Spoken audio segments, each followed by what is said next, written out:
Hi, meal sisters. Dr. Monique May coming to you live.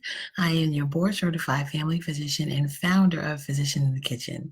And through my home meal delivery service, cookbooks, and cooking utensils, I help busy households enjoy healthy eating without impacting their hectic lifestyles. I am doing something new tonight. I am live streaming both on Facebook and Instagram. So if you see me switching my focus, that's because I'm trying to make sure I don't miss subscribers on either channel. So that's what we're doing. So if I miss anybody, I will go back and capture or respond to those comments after the live stream. So thank you both for watching. Hi, Adrian. How are you? Thank you for joining. So be sure to share this with your friends, tag them, and maybe they can tune in and catch us live themselves. So, guess what 3 weeks from tonight is? Thanksgiving. Can you believe it? It's here already. It was just summer. 3 weeks from tonight is Thanksgiving. And what is Thanksgiving if not the ultimate in meal prepping, right? You've got family, friends, you've got the big meal, the pressure is on. So what a perfect time to discuss meal prep. So I wanted to just start my 3-part series leading up to the big day on how you can meal prep and plan for Thanksgiving to decrease your stress levels and still have a good meal. But first of all, let's just start with there's no such thing as a perfect dinner. One year I had a house full of guests and forgot to put the dressing in the oven to warm it up. So dinner was a little bit delayed that day, not to mention, but it still worked out okay. People, no one starved. So my point is just that despite your best intentions, something may go slightly wrong, but at the end of the day, it's going to be fine. Because remember, the true reason and purpose for Thanksgiving is to spend time with friends and loved ones, and to really reflect on the meaning of the day, which is being thankful for the many, many blessings that we have. So, starting tonight and for the next 2 weeks, I will be sharing some meal prep tips for Turkey Day.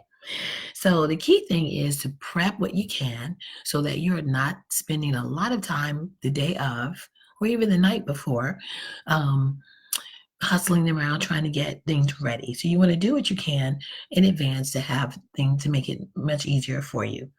So, what we're going to talk about tonight is going to be the side pieces, the side dishes, right? Because a lot of those can be prepared beforehand, frozen, and then you just heat and eat. Next week, we'll discuss some prep tips for dessert. And then the week after that, in 2 weeks, we'll discuss the queen of the show, the turkey. Or if you're vegan, if you're having non-meat options, some proteins that you can prepare as well. So if you're like my mom, you have to have like 3 or 4 meats or proteins. So it's never just the turkey, right? There's always other stuff as well. So we'll talk about those last. So most, if not all of us, have fond memories of someone's favorite dish, or what favorite dish comes to mind when you think about Thanksgiving.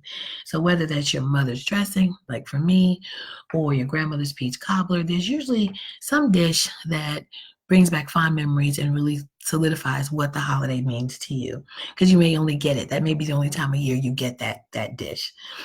But a lot of us may not realize all the work and preparation that it takes that it took to get that meal. I know I didn't come to realize that until I made my mother's dressing the very first time. I mean, it is work because she makes hers from everything is from scratch, including the cornbread. So it took for me to make it myself to really appreciate the hard work and realize why that probably is only served once a year, right?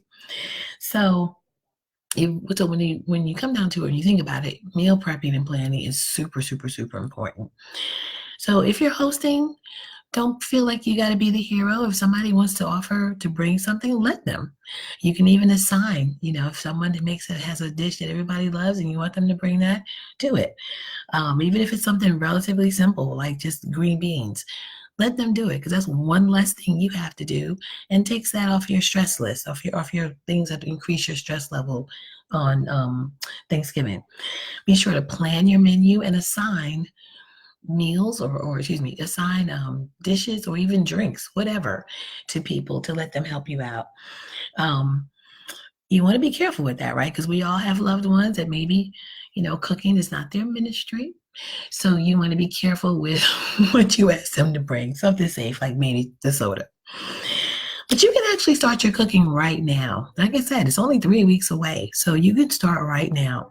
Plan your menu and go ahead and start making some of those side dishes that will hold up very well that you can freeze right now.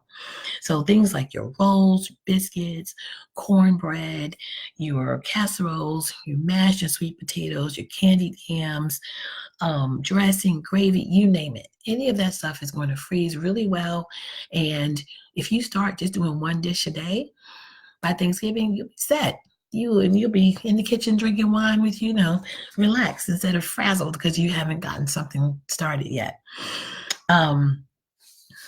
Just make sure that you have plenty of space in your freezer, right? Because of course, once you make the food, you gotta have somewhere to put it.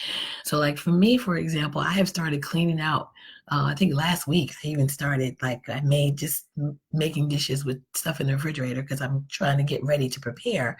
So I want to have plenty of freezer and refrigerator space for what is to come. So you want to make sure you've got your freezer bags, your aluminum foil, wax paper, parchment paper.